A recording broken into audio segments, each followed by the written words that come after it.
Choice of professions and trades.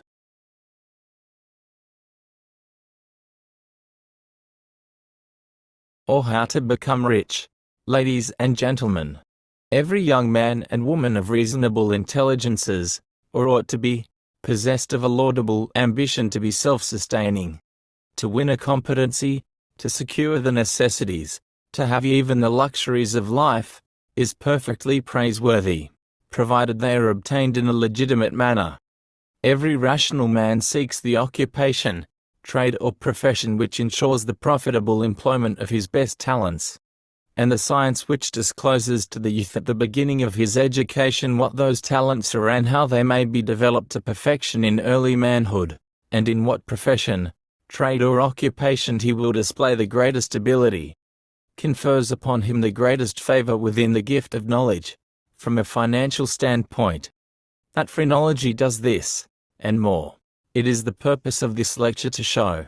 The world is apt to measure a man's success by the amount of money he accumulates. That is properly one element of success, but it is not all. The real criteria of a man's success in business are, first, the volume and quality of his work, 2d, the compensation he receives for it, and 3d, the pleasure he derives from it, 2d, 3d. Pugilist. Illegitimate. Business is legitimate or illegitimate. A legitimate business contributes to the welfare of society, as well as to the support of the individual who follows it. The cobbler who mends shoes and the genius who builds a steamship are equally legitimate, though one contributes only to the comfort of a country neighborhood and the other promotes the welfare of a continent. Both may be successful within the limits of widely different capacities. An illegitimate business promotes temporarily the financial interests of the individual at the expense of the health, morals and wealth of the public. In my public and private examinations I have directed thousands of young men and women into channels of legitimate business. The fact is, there is such a tremendous demand for skilled labor in all departments of legitimate employment that it is difficult to find material to fill it. We hear much of the warfare between capital and labor, and strikes frequently paralyze the channels of legitimate trade, but the cause of the difficulty lies not in any real or imaginary conflict between capital and labor. The solution lies in the fact that every branch of legitimate labor is burdened with incompetent workmen, men who are in wrong occupations, who are never intended by nature for such work as the branches of trade they infest. And the skilled workmen are obliged to carry the load, while capital is often in the hands of those unfit to be trusted with its use, who manipulate it merely as the instrument of oppression and wrong, until the social discord is produced. If men were all graded to their proper vocations, if capital were entrusted only to those of financial skill, and labor, in its various departments, assigned to those of proper qualifications, every man would be employed at a fair remuneration, and the burden of pauperism would fall from the backs of our skilled workmen. There are too many men in the learned professions who would do better at the forge and on the farm. There are preachers who ought to be blacksmiths, and lawyers who would look better and feel better hoeing potatoes. There are those at the anvil and the plough who can succeed better in literature and art. Lawyer, young man, it is infinitely more to your credit to be a successful blacksmith, if that is in accordance with your endowment. Respected by everybody within a radius of 20 miles because he can shoe a horse better than anybody else, than it is to be starving in an attic as a briefless lawyer, or lounging about the country as a minister of the gospel, eating yellow-legged chicken at the expense of the sisters, when you have no ability to preach. Whether a man will be able to do good work, to receive lucrative compensation and to derive pleasure from any occupation, will depend on the amount and kind of sense that he possesses. Phrenology measures the amount of sense displayed by each man's brain, determines, minister, the kind and quality of his intelligence, and thus estimates his ability in any given trade or profession. If the brain were a single organ, every man would have the same kind of sense, and men would differ only in the quality and amount of intelligence. But phrenology proves that the brain consists of a number of organs, each one representing a different variety of intelligence, a different sense, so that we find men varying in volume of brain and amount of intelligence, in the quality of brain and consequent quality of intelligence, and also in the relative development of the different organs of the brain, showing diversity of character in the kind of intelligence or sense displayed by different individuals. Thus two men may have the same relative volume of brain, similar in quality, and supported by good constitutions, but widely different in development of the organs of the brain. One may be a gifted orator and astute lawyer, but utterly unable to comprehend colors or use the pencil and brush. The other is a talented artist but so deficient in language that he cannot describe his own pictures. Both are successful in their proper vocations, reverse their positions, and ignominious failure is the result in both cases. To constitute a success in any business, a man must have capacity, that is, he must have enough of intelligence to meet the demands of the business, and he must have physical strength, capable, to support it. A man may have apparently the kind of sense required by a branch of business, and for a time display ability in it, but as the business increases, and its demands become more in volume and intensity, he fails because he has not enough of comprehensive intellect to take it all in. There are also those who have comprehensive greatness of intellect, who are fully capable of understanding all the requirements of a business, but who fail because the body beneath the brain is not sufficient in endurance and nourishment. Dismal failures result, and many useful lives are shortened, because men make the mistake of entering vocations for which they have insufficient mental or physical capacity. A phrenological examination determines beforehand the capacity of the individual and establishes a proper limit, within which he finds success, health, happiness, and the gratification of proper ambition. On the other hand, there are many who do not realize how much their capacity is, and consequently remain inert to the great deterioration of body and mind. Nature demands that every man should use his full capacity, and the phrenological examination which reveals to an individual the extent of his usefulness is a magnificent acquisition to him who acts upon it. Action is the natural condition of every part of man. Action develops character, strength and health. Inaction results in paralysis and disease. It is vitally essential that every man should find out his capacity and use it all, no more, no less. This, phrenology enables him to do.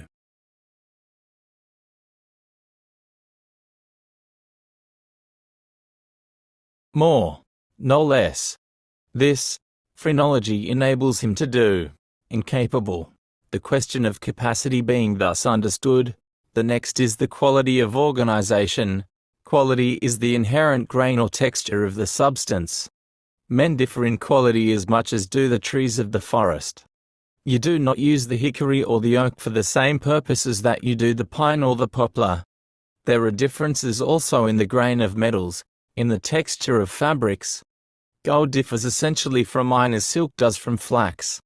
Men display an infinite variety of quality, from the strong lumberman of the pine forests, with his corded muscles and angular frame, to the delicate young man who presides gracefully over the ribbon counter in the dry goods store. To illustrate this topic of quality, riding on the cars one day I noticed a gentleman sitting near me and asked him the rather impertinent question, whether he had not been engaged for many years in handling delicate machinery. "Ah," said he, smiling, "you're a phrenologist." "Yes, sir," I replied. "We have evidently sized each other up. Now, before I answer your question," said the gentleman, "tell me why you asked about delicate machinery. Several men of your profession have approached me with similar questions about machinery. There is evidently something in my head which betrays that, but tell me why you drew the distinction in favor of delicate machinery." "Why, my dear sir," I replied, "you're a delicate piece of machinery yourself. You would not harmonize with anything else.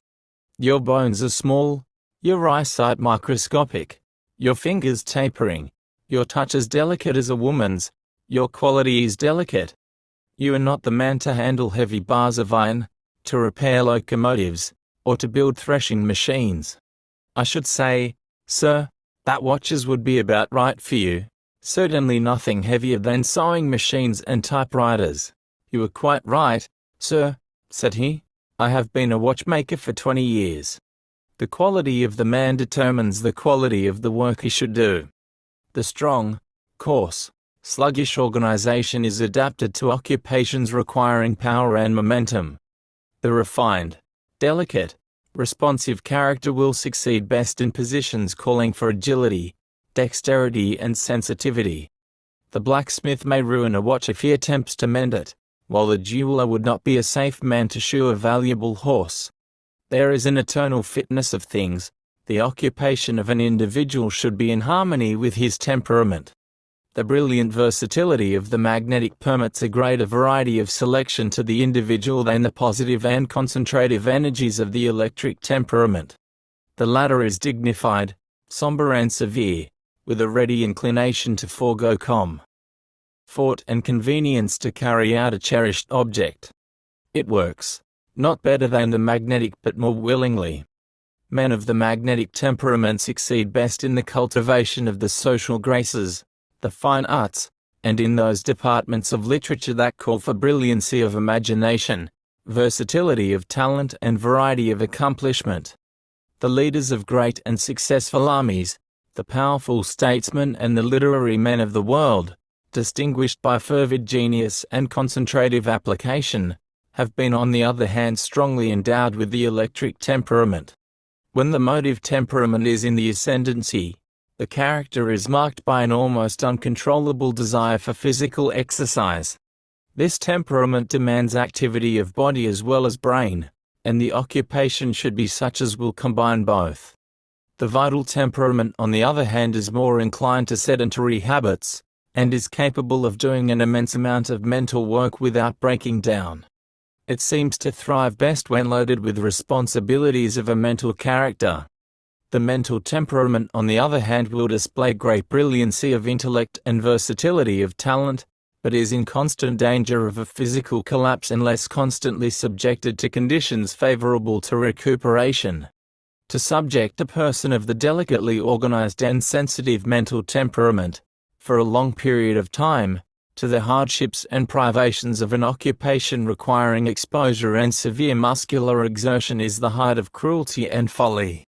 A person of the extreme vital temperament, under the same conditions, would find life a weary burden, though a limited experience in muscular exercise, under conditions favorable to health, would be beneficial to both.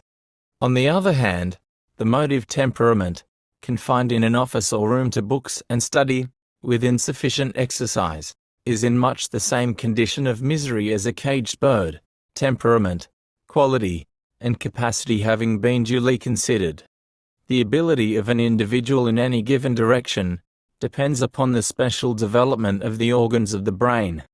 The special sense of each individual is determined by an examination of the special organs of the brain, and it is upon this special development, in the case of every man, that his prerequisites for success depend, namely, the ability to do much good work, the remuneration for his services, and the pleasure derived from the occupation.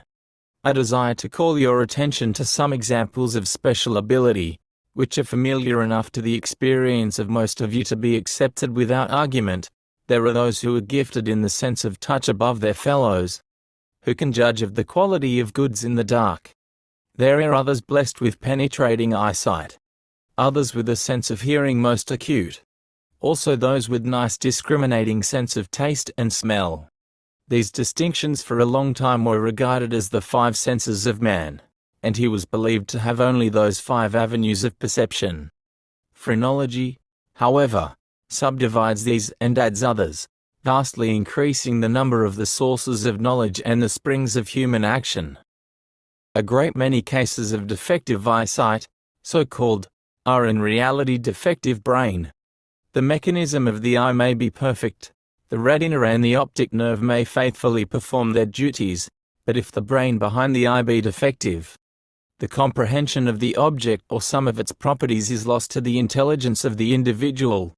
Some people are color blind, their eyes are good enough, but they don't see colors, They comprehend no difference in the shades of different colored objects exhibited to the view. At the same time they fully comprehend the size, form, distance, etc., of the object. An examination discloses the fact that they are deficient in a portion of the brain just behind the middle of the eyebrow. Give such a man every material and brush of the painter and request him to paint a landscape and the result will be a daub. He has no sense of colors. He has no fitness for that kind of work. At the same time he may be entirely capable of a very creditable performance in drawing a picture with a pencil in white and black because that does not involve his weakness. This particular element of sense may, like all others, be only partially defective, but an examination by a competent phrenologist will disclose its exact state, whatever it may be. I once examined a man and remarked to him that he was thoroughly endowed with the qualities essential to a good locomotive engineer, except that the organ of color was slightly deficient. I remarked, "You will never experience the slightest inconvenience in distinguishing switch lights and signals when you are in good health and sober, but a slight indigestion, or a glass of liquor, decreasing the power of your brain, would render your vision of colors unreliable and might cause a wreck. Hence I advise you to keep out of the business." The man was a railroad engineer, and admitted that he could generally distinguish colors without difficulty, but that his color sense was lost, under the conditions I described.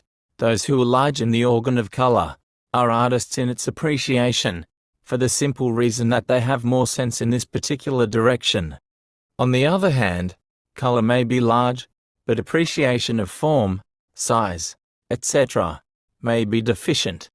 The individual may try to paint a picture and get the colors all right, but if form is deficient his figures will be grotesque in their absurdity, or he may have good senses to form and color, and get the sizes of his objects all wrong. Mechanical skill depends in a great measure upon these perceptive faculties, as they are called, that is, those portions of the brain that comprehend and give the ideas pertaining to the properties of material objects, such as individuality, form, size, weight, color, etc. The trained eye and hand of the blacksmith are alike directed by these faculties of the mind acting through these organs of the brain, as he molds a piece of iron to the proper size and form to fit the horse's foot. What folly then to expect good work, in a blacksmith shop, of a man deficient in these special senses requisite in that department of work. And as we study all trades and professions we shall find that aptitude in any line depends on the possession of superior development of the organs of the brain representing the faculties of intelligence most used and depended upon in that business. There are those who are wonderfully gifted in the organ of calculation, the seat of the special sense of the number of things. One who has this organ larger will be able to count rapidly and correctly, to add, subtract or multiply, and he understands the relation of numbers to each other, their properties. And because of his superior sense in this direction he becomes a lightning calculator and is regarded as a mathematical prodigy. There are others who have this sense deficient, but they may be superior in development to the mathematical prodigy in a dozen other faculties. One may be developed in those organs which contribute to talent for music. He may have a sensitive organization, highly responsive in quality, a fair intellect, such an exquisite sense of time and tune, aided by good constructiveness, imitation and executive ability that he is able to produce music which charms the listening ear of thousands. If this talent is discovered in time, and he has adequate instruction and advantages, he becomes a magnificent success. Place him in the counting room, the workshop, or on the farm and he is not in harmony with his surroundings.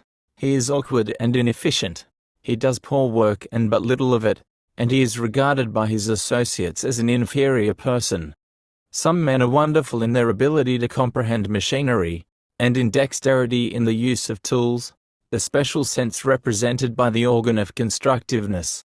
They seem to be perfectly at home with a piece of new and complicated machinery in 5 minutes, while others will work on the same thing for hours, growing musician, more and more bewildered, and exhibiting little or no mechanical genius whatever, literally making a botch of everything they undertake.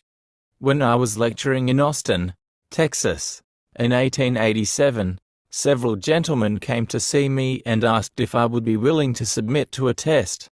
They said, "We have a man in this city who is unquestionably a genius in a certain direction, and we would like to call him out for a public examination and see if you can locate him." I urged them to do so, at the same time remarking that that was the kind of a man I liked to get hold of. That night when I called for nominations, Mr. G.O.P. Arsman was immediately elected. He came forward, and as I measured his head I said, "This man is a genius as a machinist. He has only ordinary ability in other directions, but as a machinist he is a marvel. He has thoughts on machinery far beyond the comprehension of other men, and especially in the practical handling of complicated work." Somebody in the audience sung out at this point, "You've got him," and the audience broke into applause. They then informed me that he was a most celebrated locksmith and machinist whose specialty was opening combination locks on valuable safes when the combination was lost by the owners, or when the works were injured by the blasts of burglars. On one occasion he had opened a safe in New Orleans in a few minutes when the trained locksmiths of the safe factory had worked for hours and failed. He was in the right business, was regarded as a genius, and was respected and admired by a whole section of the United States simply because he employed his best element of sense. Respected and admired by a whole section of the United States simply because he employed his best element of sense. Some men have wonderful intellectual development and especially gifted with the ability to acquire knowledge. But they may be most wonderfully deficient in that kind of executive force which makes use of it. They are largely developed in the frontal lobe of the brain where the intellectual organs reside, but are deficient in the regions of moral and physical energy, while others are largely endowed with ambition, physical and moral energy. The parietal lobes are large and the head rises high in the crown, and they are able to use all the knowledge they acquire.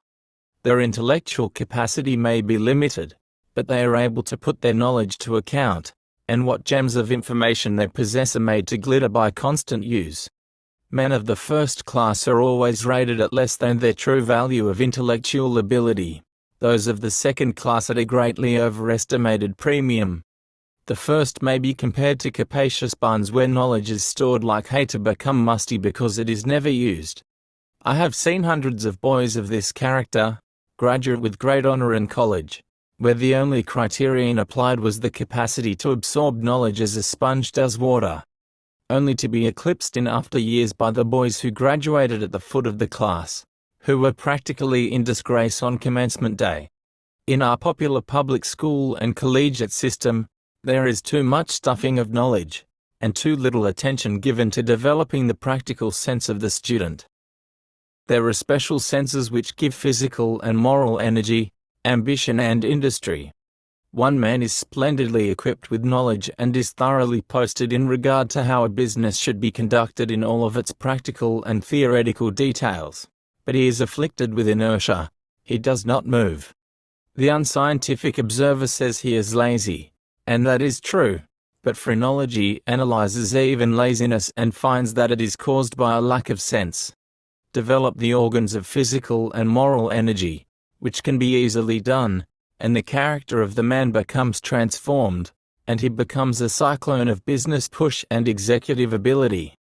Another man may be gifted with energy, but deficient in knowledge and business tact, and he wastes his force in tremendous efforts at the accomplishment of small matters. He puts as much mental force into opening a can of oysters as would suffice to destroy a building. Figuratively speaking, he loads a cannon to kill a mosquito. The result is a great waste of energy and vitality. By proper cultivation of knowledge, and adaptation to pursuits employing his splendid energies with large enterprise, a character of this description is brought into harmony with the eternal fitness of things.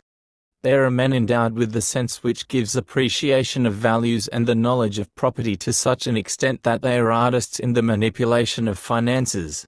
They accumulate fortunes, and the world admires their accomplishments, and one who has less of this world's goods is accustomed to wish that he had as much sense as Vanderbilt or Gould.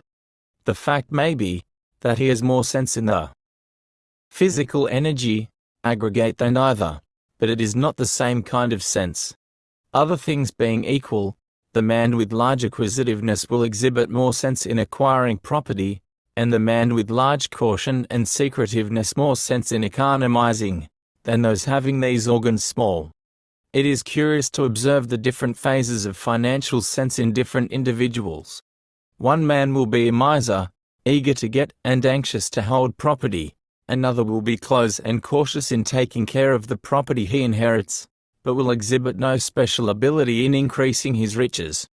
Another displays great ability in making money, but spends it lavishly, while still another may show indifference to the acquisition of property or the care of it.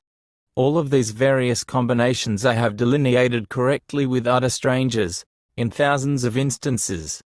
They all depend on the development of the various organs of special sense, and a man may be educated at any period of life, so as to correct his financial sense and make him more successful in accumulating and holding property.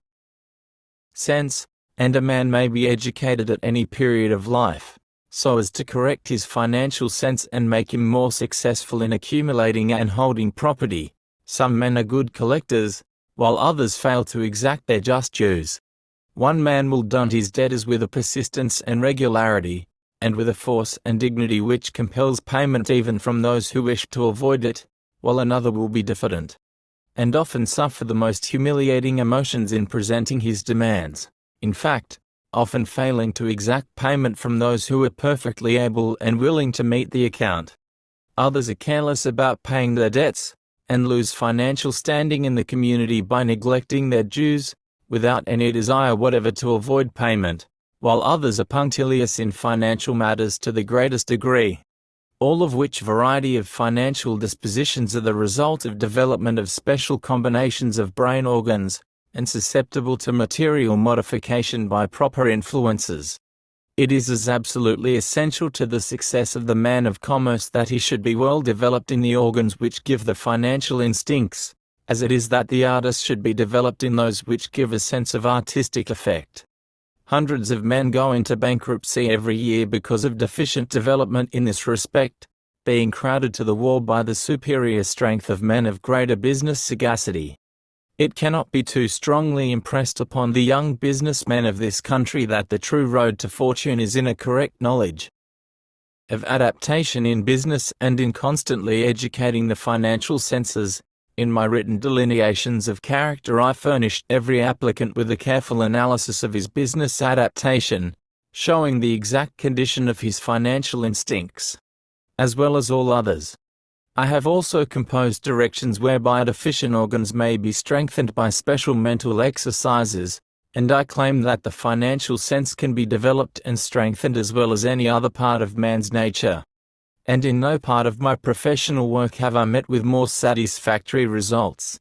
I once examined an utter stranger, and as I proceeded, I said, "You should never enter mercantile life, sir, with your present development. You would be bankrupt within a year, because you would trust everybody, and you cannot collect your small accounts." The gentleman, in great surprise, asked me if I knew anything of his past history personally. "No, sir, I never saw you nor heard of you until you entered my room a moment ago." He then informed me that he had failed in business 3 times, because he could not collect his small accounts, and that he had over $1,500 due him in the city, small items against respectable customers that he had not succeeded in collecting. "Now, sir," he continued excitedly, "I want to know why that is and how you can tell it." I explained to him his deficient organs, and gave him my special rules for the cultivation of financial ability, and after instructing him, I told him to try some of his most collectible accounts according to my rules. I remained in his town a few days longer, and before I left he called on me with a list of over $600 worth of claims he had collected, and he was jubilant. "There," said he, "that is what your examination and chart has been worth to me," and by persistently following my instructions he developed into a very good collector. A man may be entirely idiotic in the sense which gives the desire for property and the impulse to acquire it, acquisitiveness, while he exhibits excellent sense in other directions. I once examined a gentleman of high intellectual development who was entirely destitute of this sense, and I remarked to him that he was financially worthless, that he had no sense of value, was indifferent to the acquisition of property and utterly unable to make a living, as he would not be able to ask for money that was due him from a friend who was perfectly willing to pay him. He replied, "All you say is true, sir. My wife supports the family by sewing and washing, and I am unable to command any financial resources whatever. Subsequently, I employed this man, as a matter of charity, to do some work for me. And returning to the city from a brief absence, I found that I owed him $5. I met him on the street that night and he informed me that his family were suffering for the necessities of life. Said he, "It was a scramble at our house this morning to get anything for breakfast, and I don't know where the next meal is coming from." My first impulse was, of course, to pay him the money I owed him. But I restrained it and waited to see if he would ask for it. He poured his tale of woe into my sympathizing ear for 20 minutes, and finally turned away and left me without his dues. As he walked away, I called him back and said, "Look here, my friend, do you know you're a fool?" "Oh, yes, Professor, I found that out long ago. But on what particular point do you find me a fool tonight? Don't you know that I owe you $5? "Yes, sir. Why didn't you ask for it?" "I don't know," he said in a dazed sort of way. "I simply couldn't. I came to you for it. I told you my circumstances hoping you would pay me, but I couldn't ask you for it," and he could not. His case was an extreme one, but there are many in the same position. The simple fact is, he did not have financial sense enough to ask for it. I gave him his money and told him if he needed more to come to me and I would help him further. And I did, but the best thing I did for him was to instruct him in the development of financial sense, and I got him far enough along to enable him to ask for money when due him, but it would be a hopeless task to undertake to make a financier out of such a man. I also examined his oldest boy, and finding that he had inherited his father's weakness, I gave him and his mother special instruction for the development of financial ability. 2 years later, when I visited the same city, I found him supporting his mother and the younger children from his own wages, and his mother brought her entire family to me for written examinations, and I found them well dressed and well fed, and the mother, with an expression of gratitude I shall never forget, informed me that the splendid financial energies of her son were entirely due to the faithful performance of my instructions. And as she paid me a handsome fee for my services, and I looked upon her happy family, I felt that the gratuitous examination I had given the boy 2 years before had borne good fruit. I could multiply instances to prove the existence and working of each of the various special senses of the individual, represented by the phrenological organs, but I assume that the foregoing is sufficient for the purposes of the present lecture.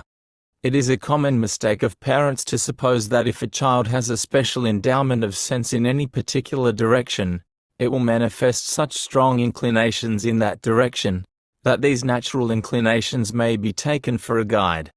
Sometimes this is true, but oftener it is not the case, so that the natural inclinations of children are by no means safeguards in the choice of a profession, occupation or trade, when the circus is in town. The natural inclination of every healthy boy is to be a clown or bareback rider, but it does not follow that if his inclinations are gratified, it is the best course he can pursue. Some of the most magnificent talents, on the other hand, lie dormant until they are carefully called out and trained by the teacher. There are also periods in the life of every boy and girl when new faculties seem to be awakened, and for a time engage the entire attention, and the watchful parent is apt to mistake one of these periodical outbreaks for the manifestation of a talent deciding the destiny of a child. At one period of a boy's existence he may manifest great fondness for tools and working in machinery, at another, for music, at another, for trading and merchandising. While comparatively dormant may lie masterly ability to grapple with the problems of philosophy and science, which in later years marks him as a genius in literature and scientific investigation. Sometimes a talent manifests itself at an early age, but the parent does not realize its scope and value, or the full character of the child, and he is placed in an occupation far inferior to his actual merit, or the measure of his capacity. A father brought his son to me exclaiming with pride, "This boy is a genius, and I am going to make a first-class carpenter of him, unless you consider